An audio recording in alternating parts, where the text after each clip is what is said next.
Hey there, in this video I'm going to show you how you can move someone's reserved seat ticket from one performance night to a different one. So right here we have somebody that bought this particular seat on the Friday, which was B6, which is right here.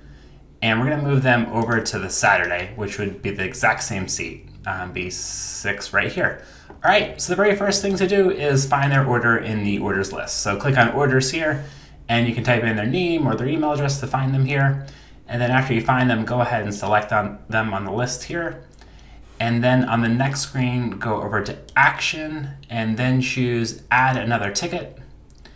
And then choose the new ticket you want to give them. We'll delete the old ticket after we do this. So I'll go over here to click Saturday, and we're going to give them B6 just like before. I'll go ahead and select it.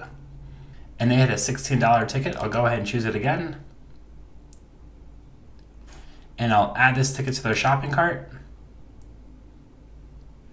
And now I'll delete the other ticket they had before. So I'll click here, delete, and I'll delete this line item. And now that line item has been deleted. If I'd like to resend them their tickets, I can simply go to Action and choose the option here to resend their e-tickets and receipt and click Send. And now they'll get their new tickets via email. And that's it, nothing else to do. So in this video, we showed you how to add an additional ticket to someone's shopping cart and how to remove the existing one. All right, thanks for watching. Bye now.